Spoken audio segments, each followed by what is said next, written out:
தேடி அவனை காணோம்டா. ச்சே, இப்ப என்ன பண்றது? இப்ப என்ன பண்றது? எல்லா இடத்துலயும் தேடி ஒண்ணுமே பார்த்தாச்சு. புரியலடா. எங்கேயுமே இப்ப என்ன காணோம். பண்றது? என்ன பண்றது? அவனுக்கு ஃபோன் பண்ணி பாருடா. என்ன ஆச்சு? கிடைக்கலையா? கிடைக்கல.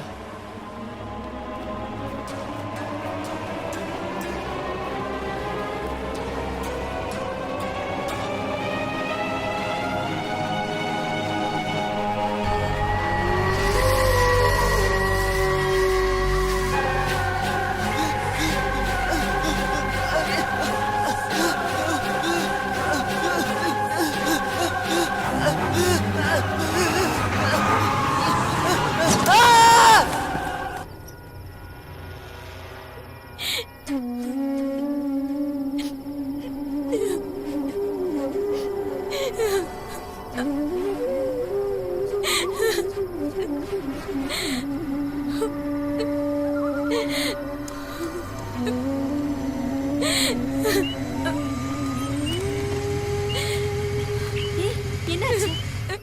ரவிக்கு என்னடி ஆச்சு? அமலா, அமலா, அமலா என்னாச்சு? சொல்லுடி. என்னாச்சு அமலா? அமலா, அமலா என்னாச்சு? எனக்கு ஃபோன் பண்ண ரவிக்கு என்னாச்சு? அமலா சொல்லு அமலா. அமலா. ரவி.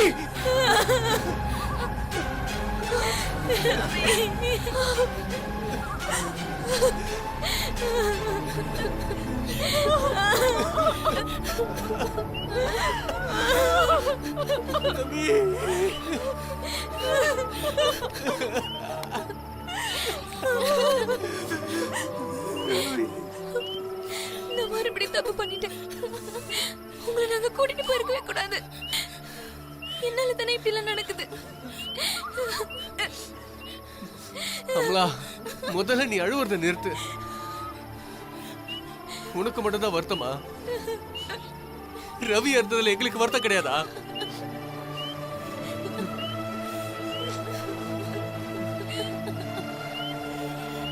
இனிமேலும் நம்மள யாருக்கும் இந்த மாதிரி பிரச்சனை வரக்கூடாது.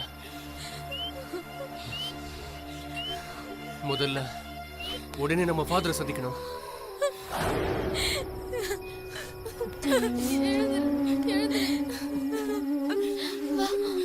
போலாம். வாடி. வா போலாம். வா அமலா.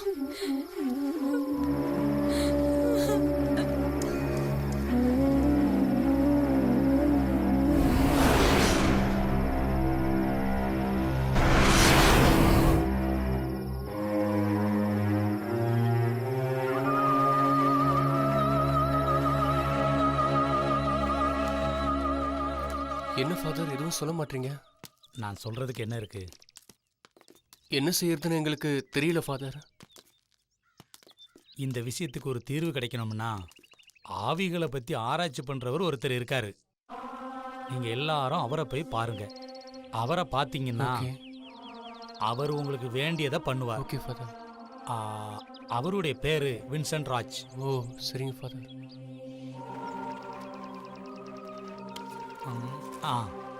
இதுல அவரோட அட்ரஸ் இருக்கு. ம் நீங்க போங்க.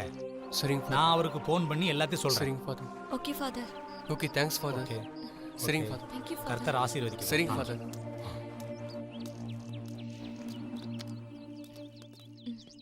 ஏய், இந்த ட்ரெஸ் உடனே போலாம். போலாம்.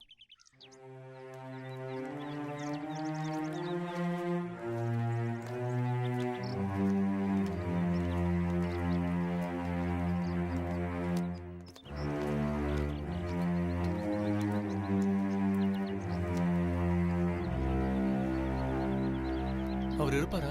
தெரியல. சரி வாங்க பார்க்கலாம். ம்.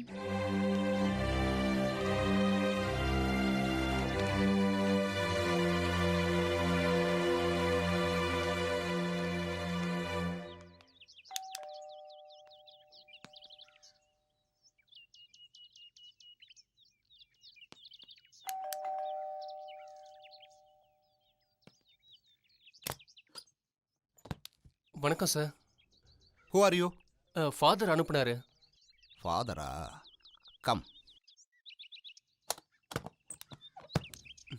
வா வா. போலாம்.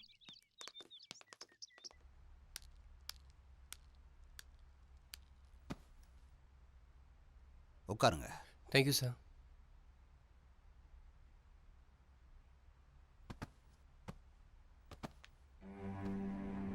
ஃபாதர் எல்லா விஷயமும் சொன்னார். முதல்ல நான் ஒரு விஷயம் சொல்கிறேன். நம்ம முன்னோர்கள் சாதாரணமானவங்க இல்லை. அவங்க ஒரு விஷயத்தை கண்டுபிடிச்சாங்கன்னா அதில் ஒரு உண்மை இருக்கும். இந்த காலத்து பசங்க அதை உதாசீனப்படுத்துகிறாங்க, பின்னாடி கஷ்டப்படுறாங்க. அமானுஷ்ய சக்திங்கிறது உண்டு, உண்மையும் கூட. இருந்தாலும் நாங்கள் அதை ஆராய்ச்சி பண்ணிக்கிட்டு இருக்கோம். காரணம், அது கண்ணுக்கு தெரியாது. நீங்கள் எல்லாரும் விளையாட்டுத்தனமாக ஒரு காரியத்தை பண்ண போய் இப்போ அது விபரீதமாயிருச்சு. சோதனை பண்ணுறேங்கிற பேரில் அந்த மந்திர பலகையை நீங்கள் திறந்துருக்கீங்க. உங்கள் ஃப்ரெண்டு செஞ்ச பெரிய தப்பை நீங்களும் பண்ணியிருக்கீங்க. நான் சொல்கிறது உங்களுக்கு புரியல. முறைப்படி மந்திரம் சொல்லி அந்த மந்திர பலகையை மூடாமல் விட்டுருக்கீங்க. நீங்கள் அப்படி செஞ்சிருந்தா அந்த விபரீதங்கள் நடந்திருக்காது. நாங்க வேணும்னா முறைப்படி அந்த மந்திரத்தை சொல்லி மந்திர பலகையை மூடிட்டுமா? மூடிடுவீங்களா? நிச்சயமா அது முடியாது. சான்ஸே இல்லை. என்ன சொல்றீங்க சார்? காலம் கடந்து போச்சு. ஏன்னா மந்திர பலகை 2 தடவை மூடாம விடப்பட்டிருக்கு. அதனால அது பல விபரீதங்களை ஏற்படுத்திக்கிட்டு இருக்கு. இனி அதை கட்டுப்படுத்துறது சிரமம். ஏன்னா அது கொடூரமா கொல்லப்பட்டிருக்கு. அந்த ஆத்மா சாந்தி அடையவே இல்லை. அதை நீங்க நினைக்கிற மாதிரி சாதாரணமாக கட்டுப்படுத்த முடியாது. அதை முழுமையா அழிச்சாதான் இந்த பிரச்சனையிலிருந்து நீங்க விடுபட முடியும். அழிக்கிறதுக்கு என்ன பண்ணணும் சார்? முதல்ல அந்த ஆவி சம்பந்தமான விவரங்கள் என்னன்னு நாம தெரிஞ்சுக்கணும். அது எப்படி கொல்லப்பட்டது, எதனால கொல்லப்பட்டது அப்படிங்கிறதையும், அந்த ஆவி சம்பந்தப்பட்ட விஷயங்கள் என்னன்னு தேடி பிடிச்சு அழிச்சாதான் உங்களுக்கு நிம்மதி கிடைக்கும். அப்போ மந்திர பலகை மூலமா மேரியை வரவழைச்சா இதுக்கு வழி கிடைக்குமா? அது முடியாது. ஏன்னா இந்த ஆக்ரோஷமான ஆவிதான் மேரியோட ஆத்மாவை வரவிடாம தடுக்குது.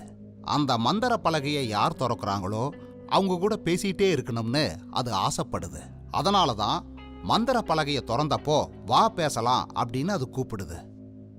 நீங்க எல்லாரும் தொடர்பு வச்சிருந்த நிலையில அதுக்கு குட்பை சொல்லி மூடாததால அது ஆவேசமா உங்களை பழிவாங்க துடிக்குது. வா பேசலான்னு யார் கண்ணுக்கு தெரியுதோ அவங்கள தன்வசப்படுத்துது. மந்திர பலகையின் மூலமா அந்த ஆவியை தொடர்பு கொண்டு மறுபடியும் முயற்சி பண்ணி நீங்க என்ன ஏதுன்னு தெரிஞ்சுக்கிட்டாதான் அந்த ஆவியை முழுமையா அழிக்க முடியும். முயற்சி பண்ணி பாருங்க. கவனமா செயல்படணும். இல்லைன்னா உங்க எல்லா உயிருக்கும் ஆபத்து ஏற்படும். இந்த விஷயத்துல ரொம்ப ஜாக்கிரதையா செயல்படணும். போயிட்டு வாங்க, போயிட்டு வாங்க. சரிங்க சார். ஆ, thank you sir. Thank you sir. Welcome. வரேன் சார். தேங்க்யூ ஆ, சார். தேங்க்யூ தேங்க்யூப்பா.